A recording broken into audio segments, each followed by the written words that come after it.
नमस्ते प्रणाम। मैं गायिका रूबी राजभर। मैं अपने माध्यम से आप लोगों के बीच में एक सॉन्ग भेज रही हूँ। अच्छा लगे तो लाइक शेयर कमेंट जरूर कीजिएगा। आइए सुनते हैं।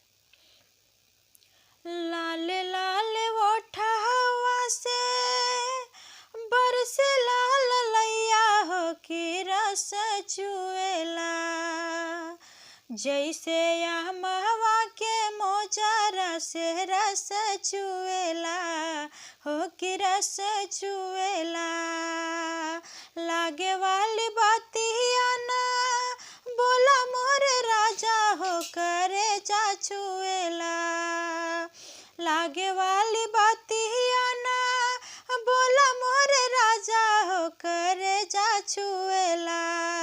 तोरी मीठी मीठी बोलिया करे जा छुएला हो करे जा छुएला।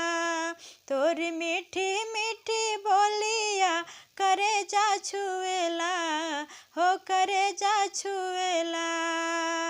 लाल लाल ओठवा से बरसे लाल लैया हो कि रस चुएला, जैसे अमवा के मोजरा से रस चुएला हो कि रस चुएला। जैसे अमवा के मोजरा से रस चुएला हो कि रस चुएला। भागेलू त हमका बोलावेला या चरवा, आखिया चोरावेलू त हसेला कजरवा। भागेलू त हमका बोलावेला या चरवा, आखिया चोरावेलू त हसेला कजरवा हो हसेला कजरवा। जिया के जंजाल भइल हमारी सुरतिया डगर रोकेला। जिया के जंजाल भइल हमारी सुरतिया डगर रोकेला हो डगर रोकेला।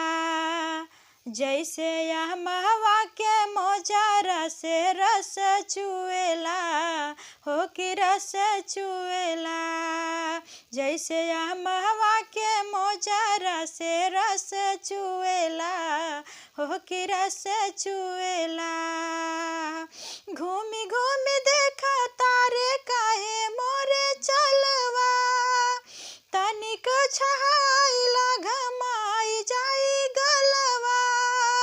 घूमी घूमी देखा तारे काहे मोरे चलवा, तनिक छहाइला घमाई जाई गलवा घमाई जाई गलवा। चली चाहे घमावा में बैठी चाहे छहावा हो काहे मुएला।